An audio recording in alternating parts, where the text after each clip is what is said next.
Today specifically, we are going to talk about what iridology can and can't do, and what an iridologist can and can't say. So as we're just beginning, just love it if somebody would, that's with me on the webinar, would let me know if the audio is good and if you can hear me. So if someone in there, yes, brilliant, thank you. Appreciate that loads, Leslie. Thank you so much for doing that. Wonderful. Okay. You ready to get rolling here? It's good to see you. It's lovely to see some new people. And welcome, welcome, welcome. Okay. So when we are talking about iridology, there are a lot of misconceptions about iridology, and they're being perpetrated by people who've been trained in iridology but are not, they're maybe using styles of iridology that are old. Thank you, Erin. Appreciate that the audio is good. People are using a lot of outdated iridology, things that have been disproven, and various things. We're going to talk about that a lot today because I have a huge passion when it comes to iridology. This has been a part of my life for 4 decades. I know I don't look a day over 21. I'm just kidding.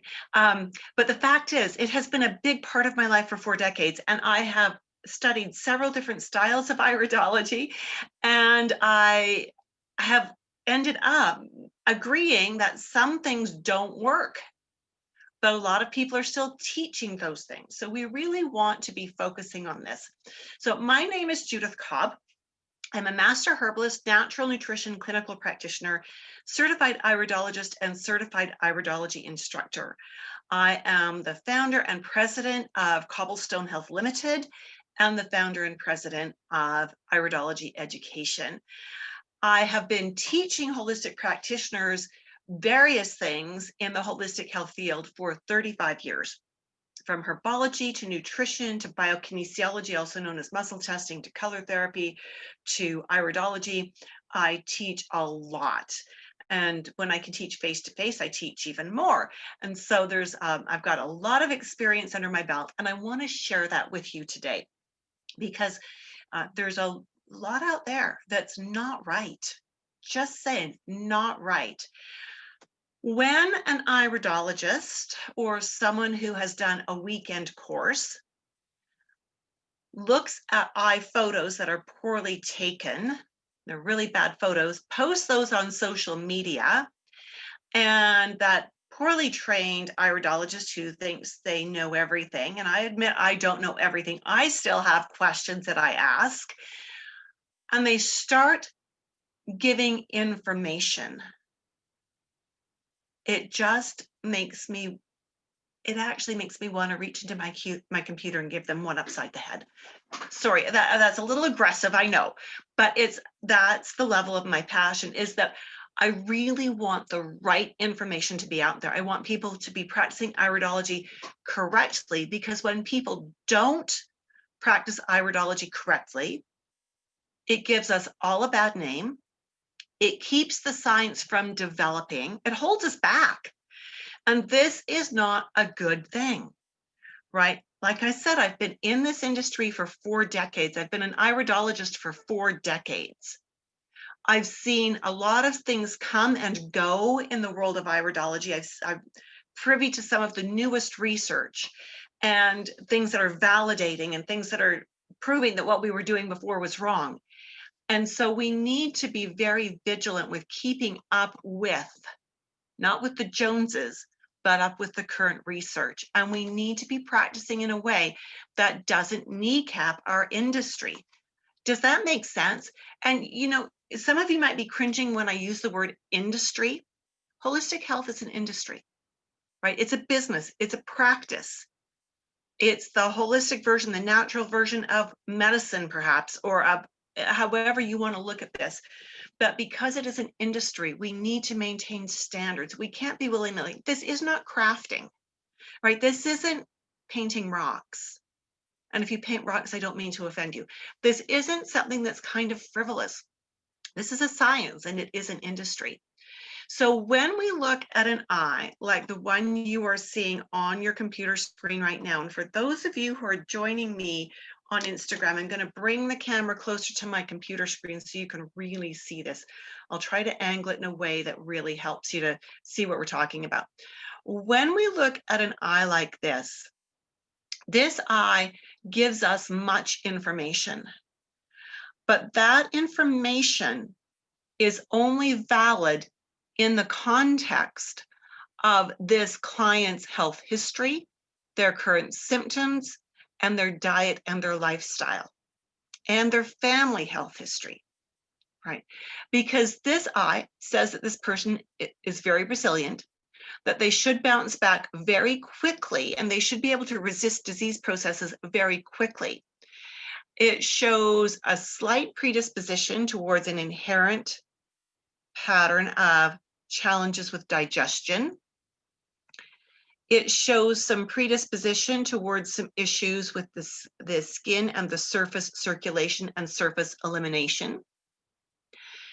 But it does have overall really good resiliency. It shows some predisposition towards an excess of mucus production, of lymphatic stagnation, of things like that, but it only shows a predisposition. Even when we see eyes that have this beautiful, strong is the wrong word to use here, beautiful, organized fiber pattern where the fibers are radiating outwards ever so beautifully.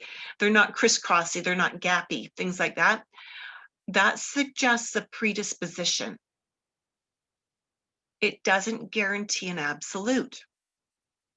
Okay, so when we look at this, sometimes a client will come to us with symptoms that don't actually match what their eyes say they should have. Now, my dad was a car dealer for years. He had a car lot for 40 years, and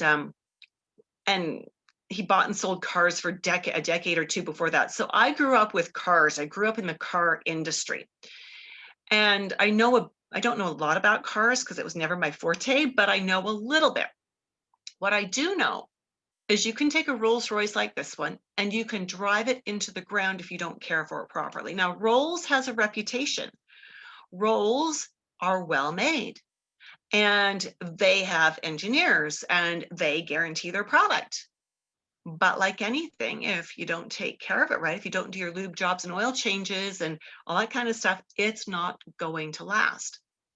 By contrast, a car that is maybe not quite as expensive or fancy as a Rolls can actually last a very long time and drive very well if you do all of the maintenance, do the lube jobs, do the oil changes, wash it, wax it, replace the tires, make sure the tires are properly inflated, make sure you rotate the tires, all that kind of stuff. And so when we see this, we need to understand that the reason this person might come in with some massive symptoms is because they didn't learn how to take care of their body. Does that make sense? If that makes sense, let me know in the chat or in the comments.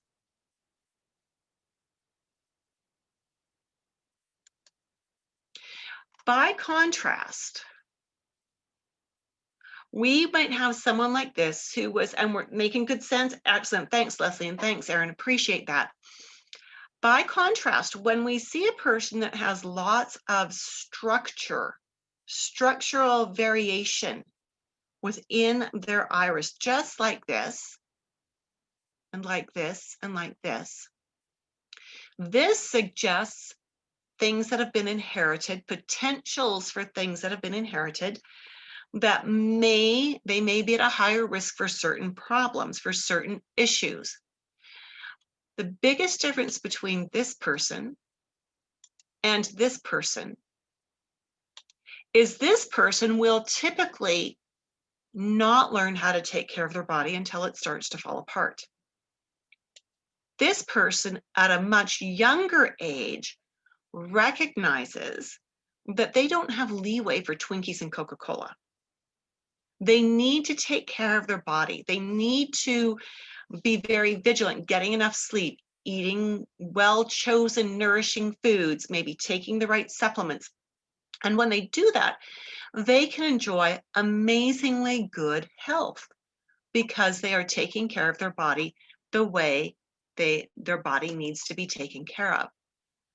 So oftentimes people will come in with symptoms that, again, don't match their eyes. And it's because they've learned, and it's because they are not taking care of their body appropriately, right? The iridology is a blueprint of the body's inherent patterns, and it doesn't account for abuse that is dished out to the body. It might not even be that they're abusing their body as obviously as this woman is with smoking. It might just be something as simple as skimping on sleep or having a sedentary lifestyle. Iridology informs us as to the best ways to care for the body.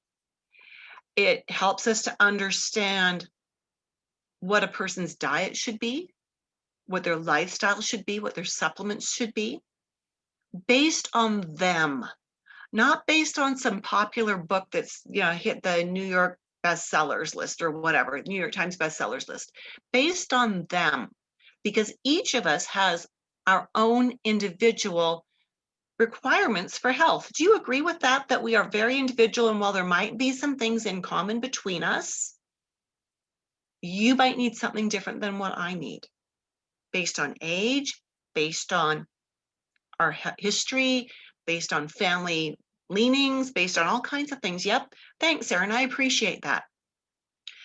Because iridology gives us this information, it's really smart for an iridologist to have other modalities. I have people come to me all the time and say, I want to learn iridology, and I'll ask them, what else do you do? What do you mean, what else do I do? Well, do you practice herbology? Can you work with herbs? No. What about nutrition? No. Aromatherapy? No. Body work of any sort? No. Energy work of any sort? No. And it's like, well, doing that is like learning iridology then is going to be like taking your car, another car analogy, sorry about this, and taking your car to the mechanic, and the mechanic goes, yep, I know exactly what's wrong with it, but I don't know how to fix it. You're gonna have to take it to Joe down the street.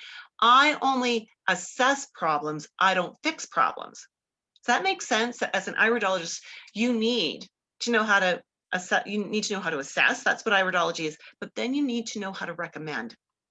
Right? So we need to be aware that as iridologists, we need to have a modality. We need to be able to help our clients, to teach our clients about what they can do to improve their health, to work with their structure, their chemistry. This is really important. So as we look at things, you're going to see on Facebook and on Instagram and places like that, a lot of people posting poorly done iris photos. They typically have done them with their cell phone, and posting them on an iridology site and say, tell me what's wrong with me. And then you're going to get a whole bunch of people who may or may not have up-to-date training, may or may not have more than a weekend course, posting long lists of things they see in the eyes, what it means, what this person needs to do about it, without ever knowing anything about the person. Now, that is basically diagnosing and prescribing. Iridologists are not allowed to do that. Iridologists cannot diagnose and prescribe. And so we may see indications in an eye that a person might be prone to blood sugar, or to say blood sugar disorders, but we cannot say they have diabetes. We might see from their eyes that there's an inherent tendency towards skin issues, but we cannot say they have eczema or psoriasis. What we can do is ask, is there a personal or family history of blood sugar disorders?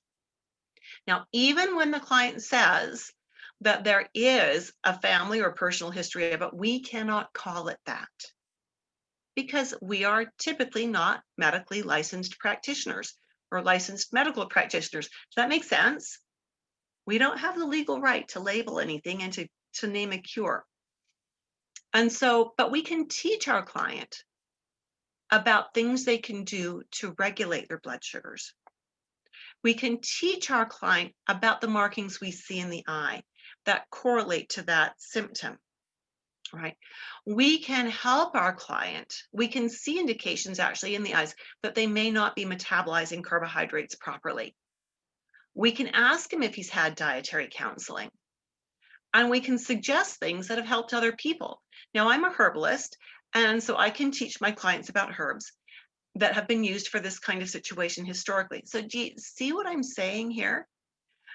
We can talk um, about predispositions. We can talk about tendencies. We can talk about things that can be helpful to them. I had a client in this last week who's been a client of mine for 22 years now. We did the math that she started coming to me before she had her first child. And there were some issues with her conceiving, and I looked at her eyes and we did some dietary work, and she actually got pregnant like within 6 months, which was very quick. So she's been coming back off and on over the last 22 years. And when she came in this time, she said she's been gaining weight. She's gained 20 pounds in the last 7 months. All right, not the last 7 months. Oh my goodness, that would be horrible. The last 3 years, 20 pounds in the last 3 years. So 7 pounds a year. And she's in her mid 50s. And so I looked at her eyes and I saw some indications that suggested to me that she might be, and looking at what her waist measurement was and things like that, that she might be in trouble with her blood sugars. So I asked her if her doctor had ever mentioned that she was insulin resistant or potentially type 2 diabetic, at which time she broke down in tears. And I said to her, tell me what's going on. And she said, I don't want diabetes. My dad was an insulin dependent diabetic, and I promised myself I would never do that. Are you saying I have type 2 diabetes? And I said, I can't say that. You've got a lot of the symptoms of it. There's some markings in your eyes that suggest you don't handle your carbs properly. And I think you need to get some blood work done, and we need to get working on your diet.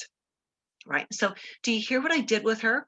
I didn't say she had those problems, and I referred her back to her doctor for testing. It's really, really dangerous, and it's a tremendous disservice for us to do a free iris analysis online without having a real-time conversation with our client. We need that conversation. As the practitioner, the information that is provided in these free assessments is massively overwhelming for our clients. They don't know where to start. They don't know what to do with this. They don't know even how to put it in place.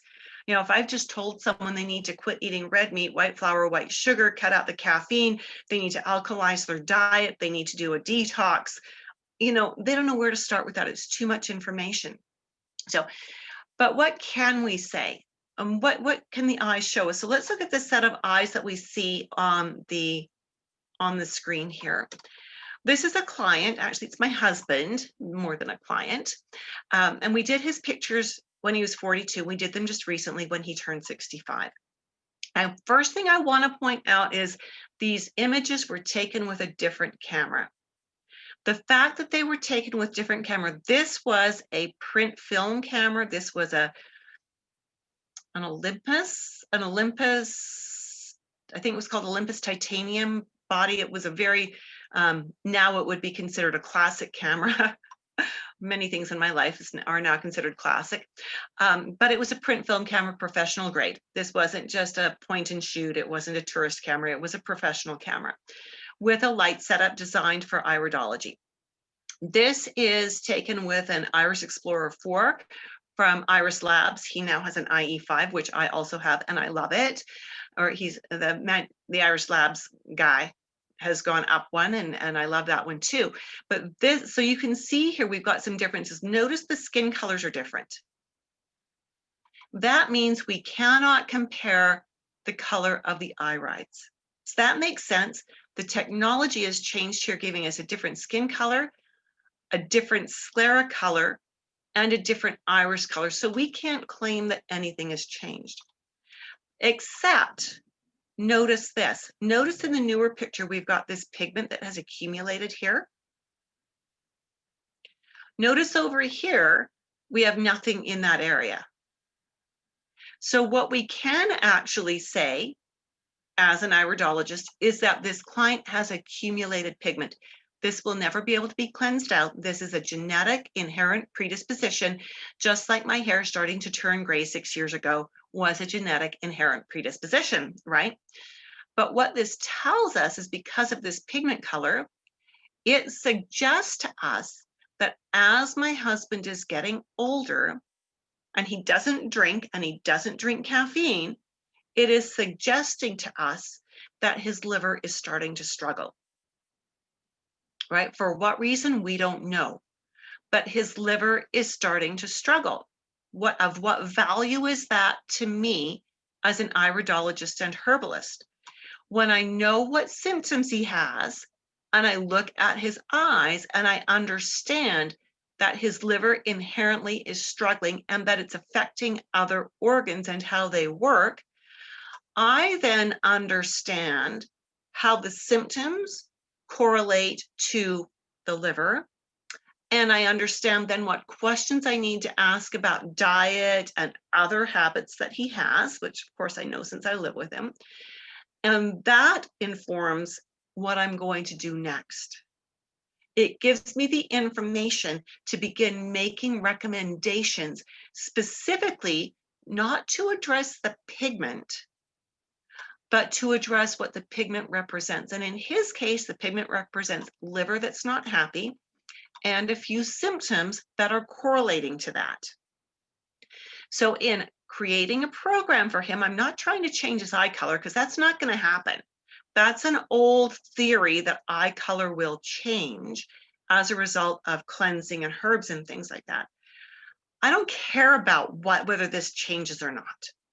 I care about, do his symptoms change? Am I giving him the right information and the right tools to nurture and nourish his body so it performs better? It behaves the way it should. And does that mean that his symptoms are going away and he is more comfortable? His body is healthier. Does that make sense? That I don't care that what happens in the eyes as far as can we reverse things, because we can't. But I care about, am I getting results that are measurable, that show that his body is functioning better? Does that make sense?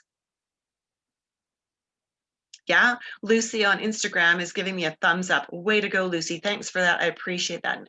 And Leslie and Erin on the webinar are saying it makes sense as well. Thank you so much for that. And the fibers are tighter. So let's talk about the fibers. The fibers have not moved. Oh, I'm so glad you mentioned that, Erin. Oh, thank you. When we say the fibers are tighter, I want you to notice how big the pupil is here and how small it is here. When the pupil is large, these fibers are a set length. And so if this pupil is large, the length of that fiber needs to be compressed into a shorter area. So if you had a whole bunch of strands of yarn laid out side by side on the tabletop, and you held one end of the edge steady, and you pushed on the other end, what is likely going to happen? You're going to have the fibers getting wavy, and if they're laying down flat, which these are mostly, you're going to have some of them creating gaps between them. Does that make sense, Erin?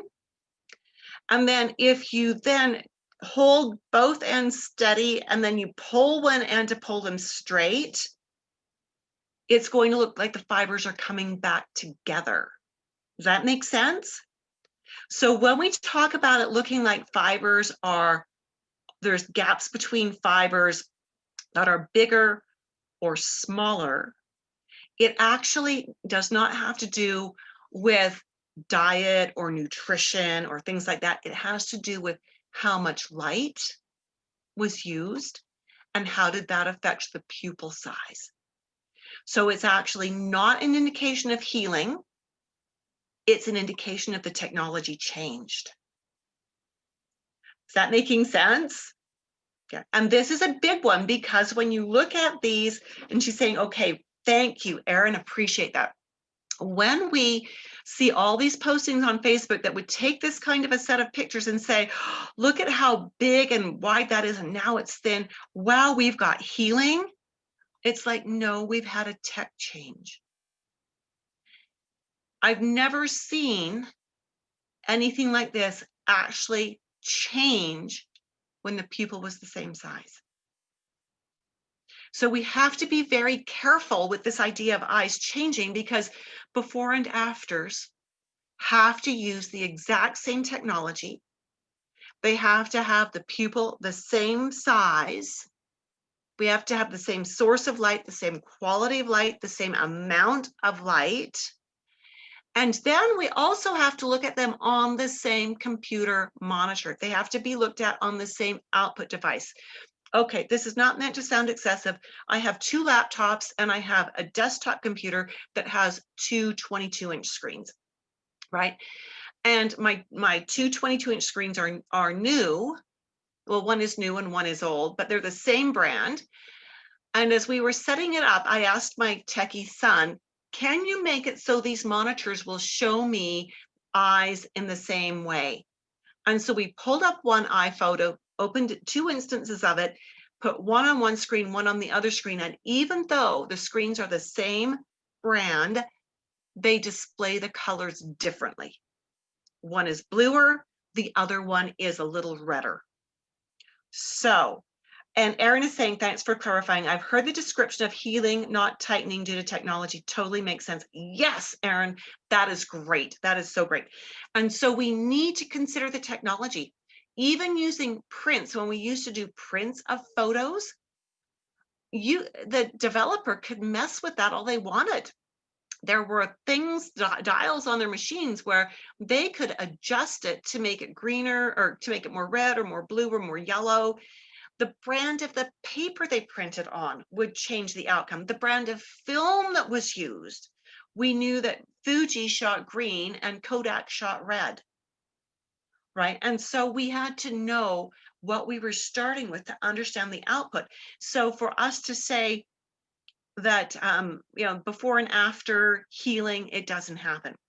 But again, what we're looking for, if we're doing older photos against newer photos, and the technology has clearly changed, we recognize that we're going to have a difference in the output. Then we can't compare actual color, but we can compare locations of things. So for example, my husband has this accumulation on this slide. It looks quite orange. On this slide, on my computer screen, it looks a little bit faded, a little bit yellow. And so we know that that is still there. We know that we've got lots of markings that are still in the same place. They look a little different because the pupil is smaller. But we do see the one change is that there's something here that was not here. And so that's the change we're going to focus on and understand it in the context of what symptoms does he have? Because liver can create a lot of different symptoms. And that then gives us information for us to dig back to understand why the symptoms exist. What can we do about the symptoms? How can we nurture the body so that it functions better, so that we slow down any breakdown that may want to happen? All right. Oh, that was fun. All right. Let's do an analysis. This is one of my clients. She has been a client of mine for, I want to say about 15 years. She now lives in a different city. Thank goodness I got photos of her eyes before she moved, because she lives too far away to come and see me even once in a while. But we can do her appointments over Zoom, and that's so exciting. And she has family back here. So when she comes back, we can do a face-to-face and we can do updated photos if we so choose. And so as we look at these photos, this is a female, age 44. Oh, excuse me, just a moment. I'm sorry. Interruption. That doesn't usually happen. My apologies. My apologies. Real life. Sorry,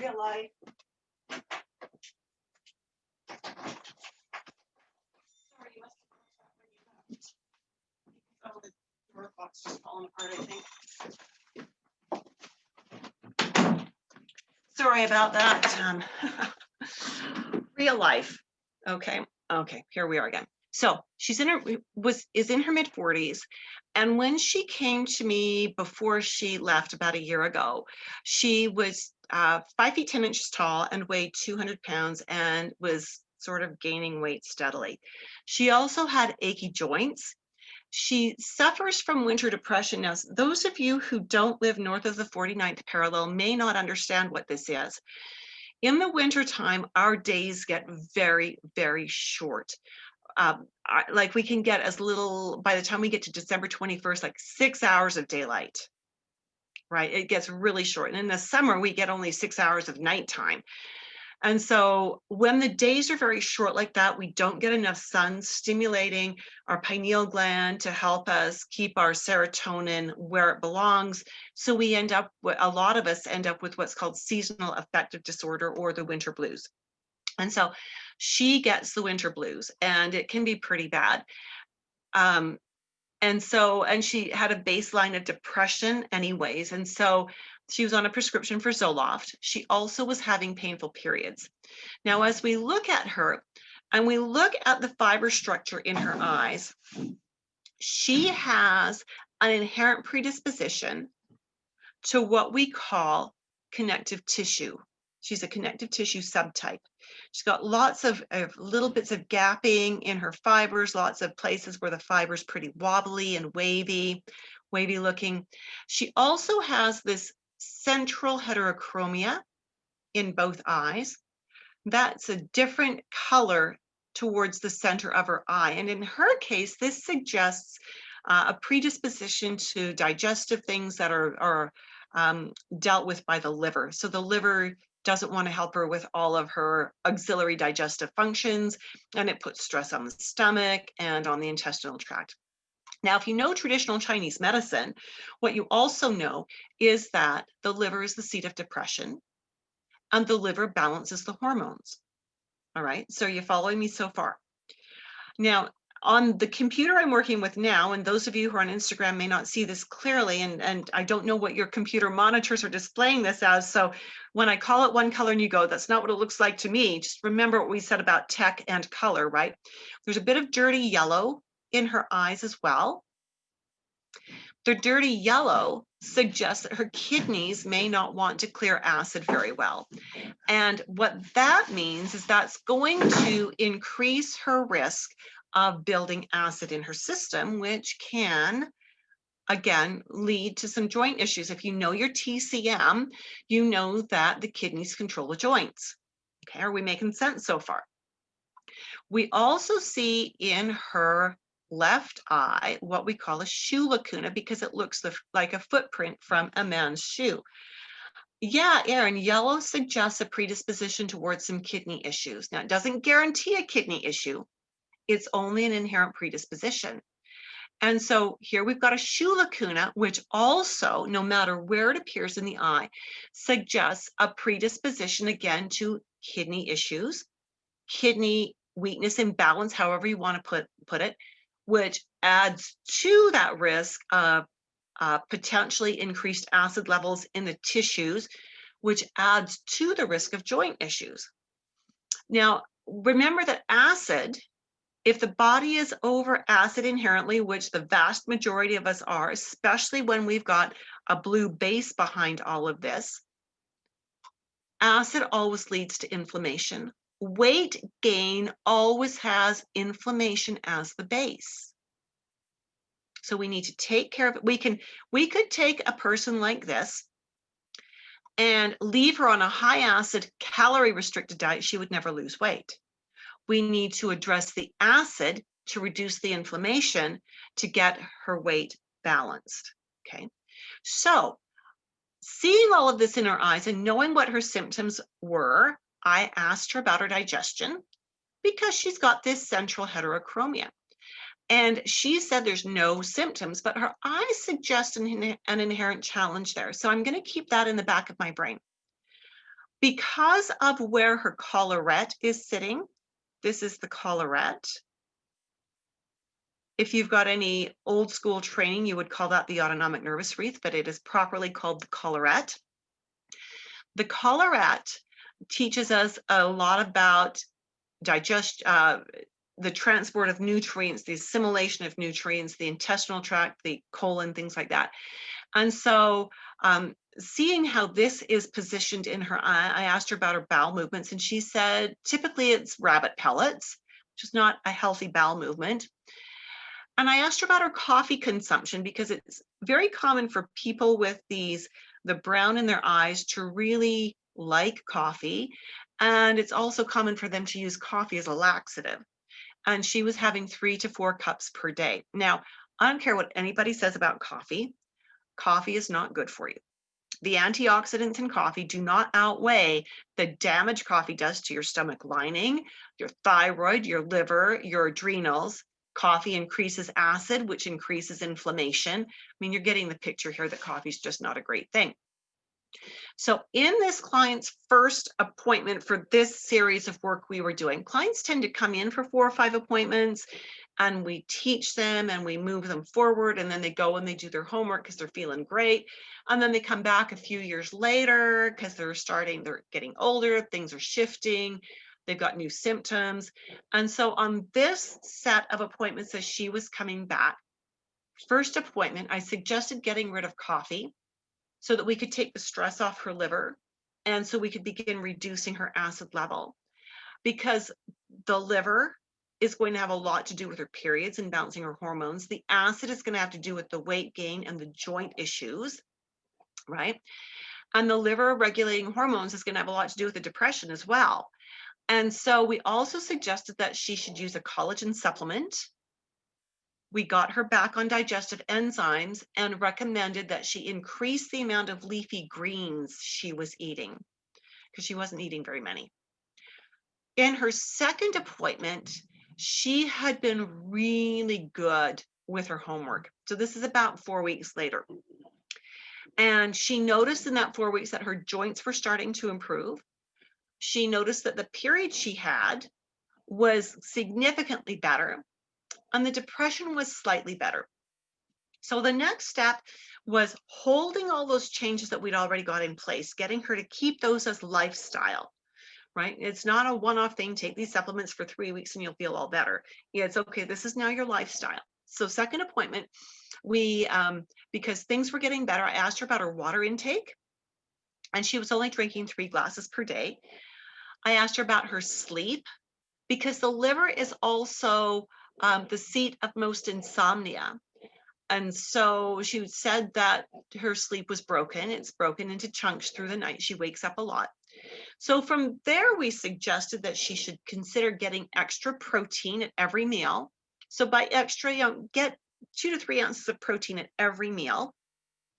And I suggested that she should talk to her doctor about the possibility that she had seasonal affective disorder, and to see if he would prescribe for her a seasonal affective disorder lamp, a SAD lamp. And the way a SAD lamp works is we have the client put it somewhere where they can shine it on them for about 20 to 30 minutes within the first 90 minutes of their day. And so she thought that would be a great idea. And she went to her doctor, who gladly gave her a prescription for it. The only reason she needed a prescription, because you can buy these online, was because then she could use it as a tax write-off for health expenses, right? Because it was a prescription. So she got the lamp and she did start using. I suggested that she needed to be more active. So to get out for a walk for 30 minutes a day, just at a gentle pace, and to increase her water to 6 glasses a day. So what we've got her doing now on the second appointment was walking, getting the prescription for the SAD lamp, and increasing her water to 6 glasses a day. That's all we did. We didn't change her supplements. She's still using the supplements we started her on. She's still working on her leafy greens. About a month later, we had her come back. This is all before she left for moving out east. Her doctor had given her a prescription for the SAD lamp, and she loves it. She says it feels like when she has that SAD lamp on, that someone just turns her energy button on. She goes from off to on. And so we've suggested, because she loves doing yoga, that she could do her morning yoga with the SAD lamp on, shining on her. So kind of multitasking and really get a great start to her day. She said that she had increased her water to the 6 and was really noticing the impact of that it was good. Her bowel movements were improving, even just for the extra hydration. Her protein was pretty good.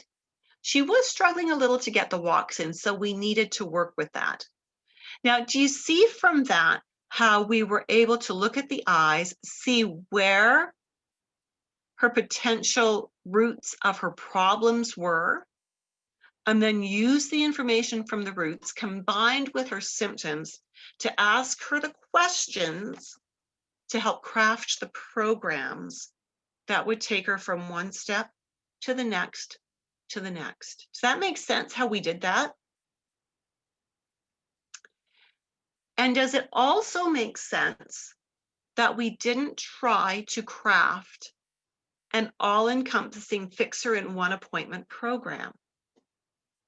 That we actually just looked at what is the next step? What are a couple of things that she could do that would take her the next step, that would give her a measurable, noticeable result? So Erin says, catching most, yay, blue equals acid. Well, it's not that blue equals acid, it's that blue equals a predisposition to increased acid. And brown, in this case, suggests that her liver impacts many things in her body. Okay, and so with this, we're using iridology not to diagnose, because I did not name a disease in there at all. We use it not to prescribe, because I didn't say this will cure you. I used it to educate her about her body, about how her body works, and to then craft and choose from the diet training, nutrition training I've got, and from the herbal training I've got, and from just 60 years of living, give her ideas of how she could do things differently that would impact her health. So I'm hoping what you've picked up from that is that iridologists cannot diagnose and they cannot prescribe. Too many iridologists, especially on social media, are using the old school ways that we were taught 40 years ago, and they are diagnosing and they are prescribing. If we are not licensed medical practitioners, we can't do that, and we can't do it from the eyes anyways. I can show you eyes of 4 different women who all had a diagnosis of polycystic ovarian syndrome, and their eyes are radically different. But because I understand PCOS and I understand the different things that contribute to it, I can see in their eyes where the weak links are. I can't say they have PCOS from their eyes, but I can see how their bodies inherently would go that direction based on what their genetic makeup is. The safest way to practice iridology and to be of the best service to your clients is to study and use constitutional iridology as a guide to assess your client's irides, temper that assessment with questions and conversation, and then make health promoting recommendations.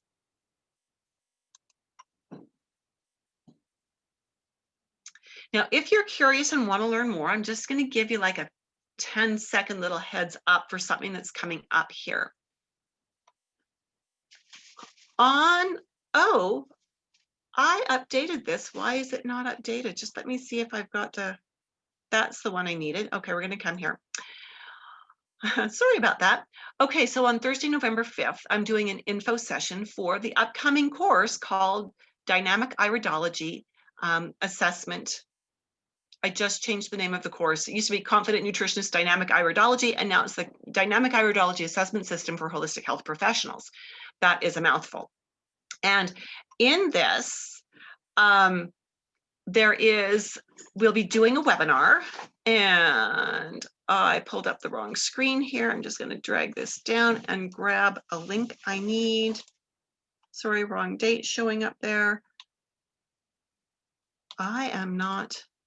I really messed up my tech here today. If you're interested in this info course that is happening on November 5th at 5 p.m. Mountain Daylight Time, please send me a PM. Get in touch with me, or if you've got my email address, send me an email and I will send you the link personally. I'll make sure you get it because I apparently forgot to put it where I can copy and paste it for you. In this course, we're going to talk, or in this webinar, we will talk about what is involved in the course, who it's designed for, how it can benefit you and your clients in your health practice, in your health coaching practice. And we will talk about all the ins and outs of the program itself, because the next actual course is starting on January 28th. Now, if you're a keener and you really want information about the course even before November 5th, you can hop on over to iridology.education/course-info and and grab some information there as well. It's a course that is designed for holistic health practitioners who work with clients and who want to streamline creating client programs so they don't have to work overtime to create those programs. Right, we'll do a whole lot more information with that on in the upcoming info session on November 5th. So there we have it. I have really enjoyed being with you today. Thank you so much for being with me. And I have loved the comments and the questions that have come in on the webinar and in various other places. Thank you so much for that interaction. I hope today has helped you a little bit, that it's given you maybe some information you didn't have before. It certainly didn't give you enough to practice with, but hopefully it's clarified some things that were questions in your mind, or maybe it's just even introduced you to the topic of iridology, something that might be new to you. I hope you'll continue to hang out with me and join me again on Friday at 11 for another little training session. We'll talk to you then. Bye for now.